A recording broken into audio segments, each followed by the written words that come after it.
Take me out to the ball game. Take me out to the park. More importantly, take me out of my goddamn wheelchair. Ha ha ha. This week Scott and Andy are at a baseball game to celebrate the baseball playoffs. The only way I could play in a game is if they made me second base. Ha ha ha. Go Cubs. Go Reds. The Throne Zone 2025 with Scott and Andy.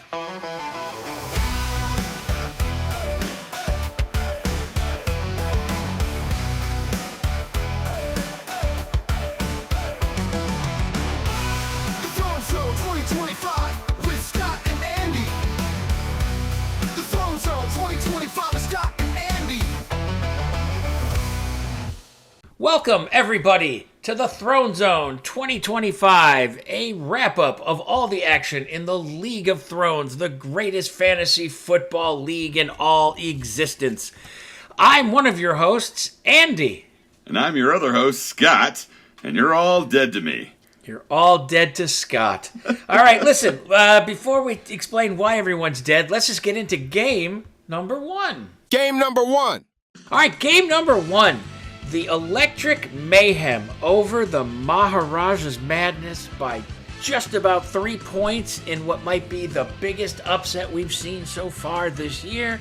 The game went all the way down to the last few minutes of the Monday night game, and Brooks gets his first win while Justin takes his first loss. You know, Brooks finally made some mayhem on the field here. He got Bo Nix and Ashton Genty to wake up and got him about 67 points between the two of them, and he managed his way right over the Maharaja's Madness. It's quite a show, quite a display there, Brooks. Yeah, Brooks was kicking ass and taking names. He probably doesn't even care that he was the player this week to fall out of the Kings tournament. But I think the statistic that will drive Justin the most crazy is that if Justin had started his best lineup, he would have won. And if both teams had started their best lineup, Justin would have won. So yeah, I looked at that this time, and I did see that would require him, though, having to put Javonte Williams, start him over Derrick Henry, which I don't think he would have done. I think only a really good coach would have done that. So yeah, it was Justin's fault. I say fire the coach, fire Justin. Before we move on to our additional games, we have some commercial messages that we're going to need to get to early. So before we get to game number two, let's just take our first commercial break. Last week, Samuel L. Jackson offered ads for sale on the Throne Zone 2025. Justin immediately signed up as the first person to purchase an ad. Justin even knew exactly what he wanted the ad to say. He also agreed the ad should run whether he won or lost. Why? Because it would be hilarious if he lost. The following is a message from Justin, owner and manager of the Maharaja's Madness. Listen up, you sorry sons of fantasy bitches. The madness is sighting pretty at 4, and it ain't slowing the hell down. High man in week 1, high man in week 3. I'm getting high just thinking about it. How many damn times I gotta tell you this ain't luck? This is destiny. You better look around, cause this might just be the Maharaja's damn league now. And if you think you can stop him, sit your ass back down like Brooks and the Mayhem just did. Brooks, I hope your pussy is okay after the fucking we just witnessed. Maharaja, out. I think we can all agree that was pretty damn funny. But here's where it gets even better. Brooks also took out an ad this week. Brooks' only instruction for the ad was that he wanted it to say the exact same things Justin said in his ad, but this time reversed, as though Brooks was saying it. The following is a message from Brooks, owner and manager of the Electric Mayhem. Listen up, you sorry sons of fantasy bitches. The Mayhem is sighting pretty at 1 and 3, and it ain't slowing the hell down. Low man in week 1, low man in week 3. I'm getting low just thinking about it. How many damn times I gotta tell you this ain't luck? This is destiny. You better look around, cause this might just be the Mayhem's damn league now. And if you think you can stop him, sit your ass back down like Justin and the Madness just did, Justin. I hope your pussy is okay after the fucking we just witnessed. Electric Mayhem, out. This serves as your reminder that you can purchase an ad for only $5. It also serves as a reminder that hubris is deliciously hilarious when it blows up in your face. But don't forget to purchase an ad. All profits go towards making this show even better. And maybe some really good drugs. All right, now let's move on to game number 2. Game number 2. Our second game this week is the CMK 95% over the Imp Daddies. It's memorable for the fact that A, the CMK, they were the high man this week.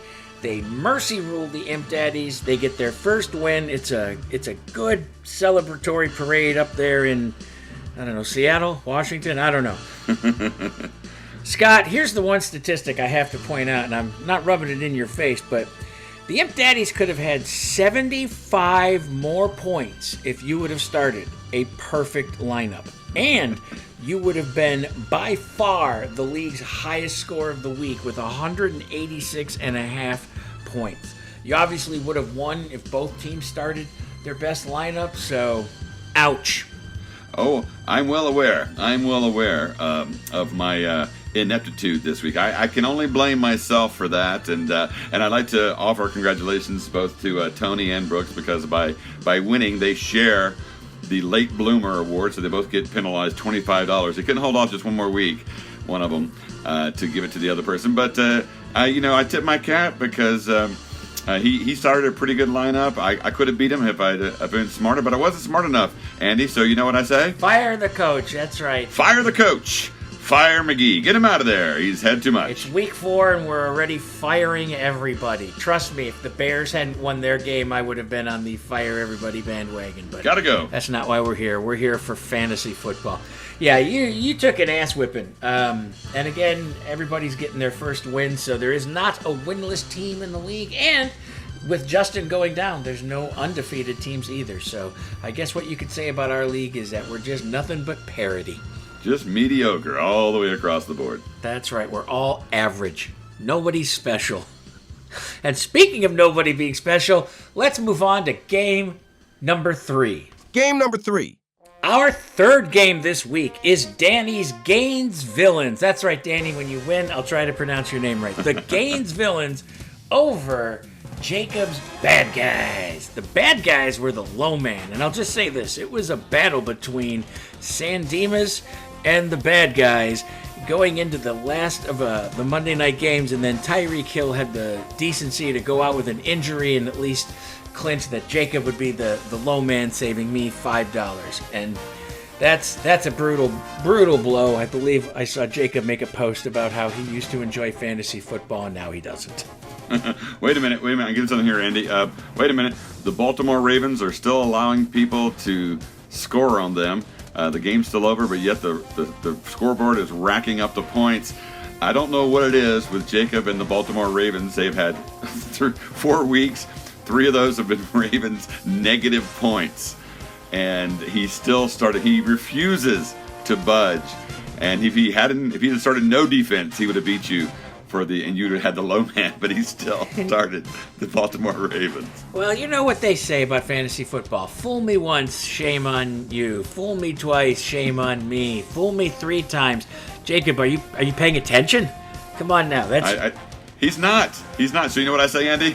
Fire the coach. Fire Jacob Smith. Fire the coach. Fire Jacob. You're gone, buddy. Get him out of here. Danny, by the way, let's give him credit. He was pretty solid. He only left 11 points on the bench. His bench was looking pretty solid, too. The Bad Guys would have won if they were at 100%, but they would not have won if both teams were at 100%. So it's a solid win there for Danny and the Gaines Villains. Wow. All right, let's move on to game number 4. Game number 4. Game number 4 is a game I'd like not to talk too much about. It's Double Trouble over San Dimas. It feels like another fucking summer rerun. This is the second time the 2 teams have met, and the second time that Double Trouble has beaten San Dimas, especially because San Dimas made sure to point out that last season, San Dimas swept Double Trouble. So they got on their horse and kicked my ass with youth. It was a 30-point victory. Second win all season. I got less than 13 fucking total points for all of my wide receivers. Meanwhile, I woke up to Justin Jefferson getting more than that in Ireland or wherever the fuck they were playing. So, hooray! Oh, and by the way, here's the fun part. If I had somehow been at 100%, I would have won. And I would have also won if both of us were at 100%. So, Scott, what's your solution for that? Well, I'm looking at Double Trouble with their -2 for their kicker, their -4 for their defense, still whooping your ass, and you're just not making the right coaching decisions, Andy. So I think we got to do it. We got to fire the coach. Get Lurie out of there. Fire his ass. Put him on the unemployment line with everybody else. There's going to be a lot of scrambling around now for teams in this league. Oh, God. Yeah, Double Trouble had 2 positions bringing in negative points, and it still didn't mean fucking shit for me, because I just... Well, he taunted you saying he's going to start those rookies. They were going to kick your ass, and they did. Scattaboo and Muka Uka Buka, or whatever the fuck his name was, it was just brutal. It was... And Hampton, right? Amari Hampton? Yeah. Omicron Hampton, or whatever the fuck his name was. In a game where I'm like, just throw the ball to, Lad McConkey. Nah. And, hey, Danny, let me get this out of the way. I know you're not part of this game, but let me get this out of the way. Would you please tell your fucking Philadelphia Eagles to maybe consider throwing the ball a little in the second half? I know, win by any means necessary. Fuck that noise. Throw the ball to your wide receivers, for Christ's sakes. I swear to God, A.J. Brown is just... He's an albatross. 2 receptions, 7 yards. Oh my God. I'm done bitching, because otherwise this whole show is just going to be nothing but Scott and Andy bitch about either the baseball playoffs, their fantasy teams.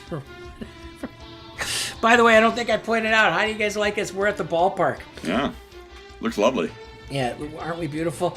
Okay, anyway, let's go to a Connor fact before we get into our last game of the week. During the League of Thrones draft, Connor promised to provide a weekly personal fact about himself. Since he has failed to do this, we will provide one for him.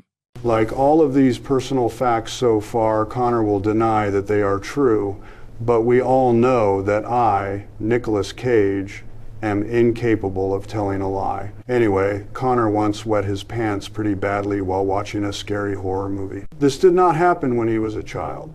This happened last month. All right, now it's time for game number 5. Game number 5. Game number 5, the Muppet Babies back on the winning track. They go 3-1 over Barstow, who goes down to 2-2. It was a pretty solid victory by the Muppet Babies. They win by 33. Even if Kelly was at 100%, he would still lose. Connor only left 16.5 points on the bench. We got to look out for this little impudent fuck, because first of all, he's not in high school. He's made that perfectly clear. And not only is he not in high school, he's tied for first place. Yeah, and I was looking at the bench here for Kelly. He has a couple of players with 0 on his bench. He's got a 5, a 1, a 2 points. I mean, he doesn't have a lot on his bench. But then, wait a minute. I look over at Connor's lineup, and he's got 5 players that are hurt. 0 points sitting on his bench. 5 players. And Brandon Cooks, because he just can't give up his love, his unholy love for Brandon Cooks. So you know what? I don't care if Connor won this time or not. You got 6 players that need to go sitting on your bench. Connor, you just aren't doing it right, son. You can't just live on Puka Nakua and DK Metcalf your whole life. We got to fire you. We are firing the winning coach this week, tied for first place. Connor Easterling, you're fired. You're out of here. Fire the coach. Fire the coach. Pack your shit, Connor. You're gone. Put it all in a bindle, throw it over your back on a stick like a hobo, and march your ass out of town. Fucking fired. That's right. Let's fire the guy who's 3-1 in his first year. Fired from that job. Everyone's he's fired. 1 or 2 injuries away from being decimated. You're fired, Connor. Everyone's fired. That's where we're at. Like I said, it's 4-0. Everybody's team is a dumpster fire in their own way. You too, Justin. I know it's your league and we're all living in it, but you just lost to a team that was low man twice this season. And so anything can happen at any given week, like the fact that I still managed to win the championship last year when I had no business doing so. All right. Well, those are our 5 games. Scott, let me just give us a quick look ahead. Next week, Double Trouble and the Muppet Babies, both 3-1, will face each other. That should be the game of the week, most likely. The Bad Guys at 2-2 take on the Maharaja at 3-1. The Gaines Villains 2-2, and Barstow 2-2. And then CMK 95% is probably going to get 100% of a win as they take on a ailing San Dimas. And the Electric Mayhem at 1-3 are taking on the Walt Disney Imp Daddies at 1-3. And uh-oh. You're saying there's a chance. I'm saying there's a chance because I know Brooks is out of town this week. So maybe if somebody gets hurt in practice and he doesn't get a chance to fix his lineup, he might also be able to take advantage of that.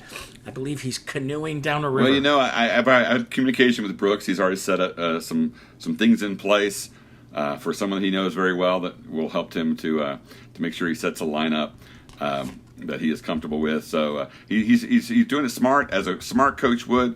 Unfortunately, the guy he got him to make a lineup setup might be fired from the league. So, sorry.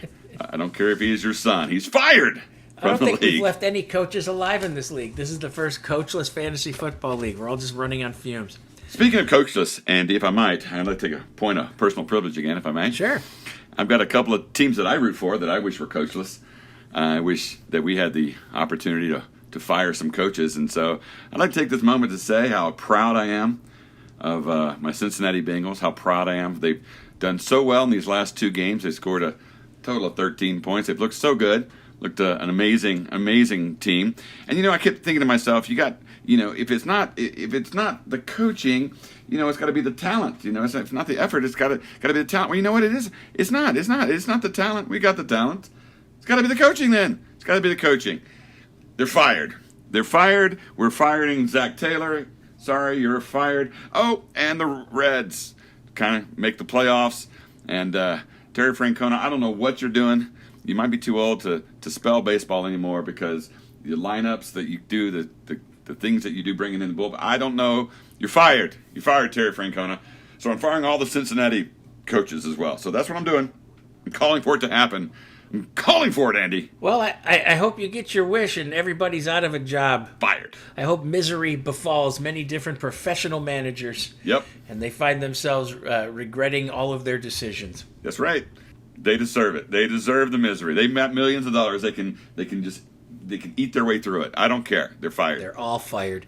I can't think of a better way to end another show where we just fire everybody. Everybody's left the unemployment line.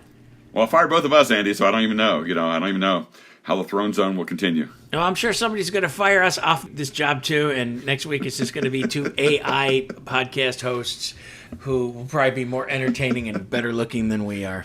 We are one step away from it already, my friend. We really are. Look at me. Look at me. That's me? Hey, come on. What are you know doing, how AI? you know I'm not too vain? I let the pictures that they think look like me go up. What the fuck? Who's that weird-looking old man? Look at us. Look, this is us. This is what we look like.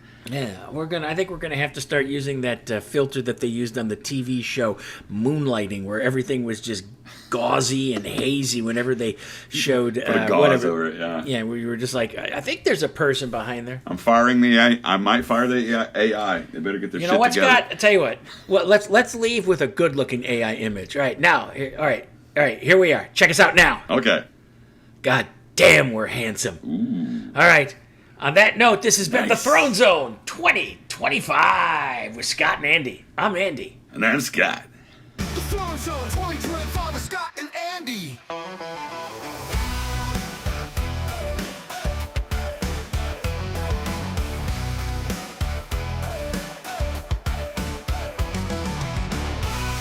Throne Zone 2025